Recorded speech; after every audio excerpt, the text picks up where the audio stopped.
আর শবে কদর সম্পর্কে প্রস্তুতি আছে না নাই? আছে। লাইলাতুল কদর খায়রুম মিন আলফি শাহর। গত রাত্রে গেছে, আগের রাতে গেছে 21 রজনী, আজকে আসলো 23 রজনী। আজকে কত রজনী? 23 রজনী। হুজুর বলেছেন বুখারী শরীফের হাদিস, আন আবি হুরায়রা রাদিয়াল্লাহু তাআলা আনহু قال قال رسول الله صلى الله عليه وسلم تحروا ليلة القدر في البتر من العشر أواخر من رمضان।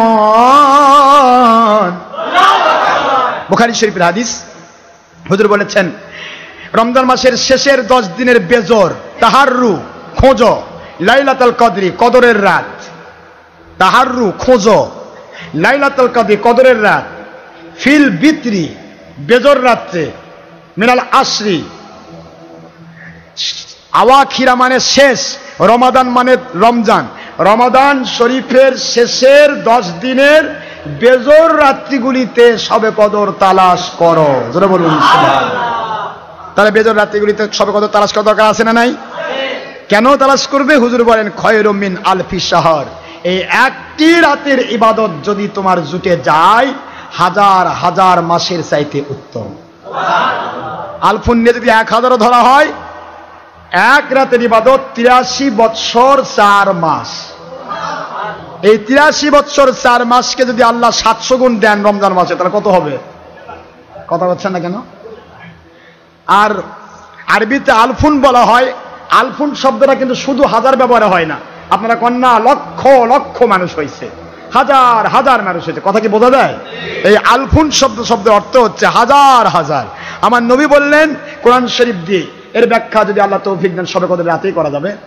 আল্লাহ পাক বললেন ইন্না আনজালনাহু ফি লাইলাতুল কদর ওয়া মা আদরাকা মা লাইলাতুল কদর লাইলাতুল কদরি খায়রুম মিন আলফি শাহর। আল্লাহ পাক বলেন আমার বন্ধু আমি আপনাকে কদরের রাত্রে কোরআন শরীফ নাজিল করলাম, আর কদরের রাত সম্পর্কে আপনি অবশ্যই জানেন, আমি জানিয়েছি। এ সম্পর্কে কি আমি বলবো? এটা কি? আল্লাহ পাক রব্বুল আলামিন বলেন আমি বলে দিচ্ছি লাইলাতুল কদর খায়রুম মিন আলফি শাহর। লাইলাতুল কদর হচ্ছে হাজার হাজার মাসের চাইতে উত্তম। জোরে বলুন সুবহানাল্লাহ। এখন বিষয় হলো এই হাজার হাজার মাসের চেয়ে উত্তম একটি রাত হুজুর গোপন রাখলেন কেন? কারণ আছে না নাই? জোরে বলেন কারণ আছে না নাই? হুজুর কয়টা রাতের মধ্যে সন্নিবিষ্ট করলেন? 21, 23, 25, 27, 29। লাস্টের এই 5টি বেজর রাত্রিতে হুজুর নির্বিদ্ধ করলেন। এটা নির্দিষ্ট করলেন যে এই 5টি রাতে তালাশ করো, পেয়ে যাবে ইনশাআল্লাহ। সুবহানাল্লাহ পড়বেন না জোরে? এর উদ্দেশ্য কি? উদ্দেশ্য হচ্ছে হুজুর বুঝাতে চাইলেন, এইটাই হুজুর বুঝাতে চাইলেন যদি আমি নির্দিষ্ট করে দেই তাহলে তো সেই এক রাতেই ইবাদত করবে, বরং সে এই কয়েকটা রাতে ইবাদত করুক যাতে প্রত্যেক রাতে আমার আল্লাহর কাছে সওয়াবের অভাব নাই। প্রত্যেক রাতেই যেন সে হাজার হাজার মাসের চেয়ে উত্তম বদলা পেয়ে যায়। যারা বলুন সুবহানাল্লাহ। এইটা কারণে হুজুর পাক সাল্লাল্লাহু আলাইহি ওয়াসাল্লামের উম্মতগণ অন্যান্য নবীর উম্মত হাজার হাজার বৎসর বয়স পেয়েছে, আর আমার নবীজির উম্মতগণ বয়স কম পেয়েছে। কারণ বয়স বেশি পাইলে নেক আমলও করতো। একটা মানুষ 1000 মাস সময় পেয়েছে বা 1000 বৎসর সময় পেয়েছে, এই 1000 বৎসরের মধ্যে যদি সে নেক আমল করতো অবশ্যই 1000 বৎসর কম না কম বেশি গুনাহ হতো না? হতো।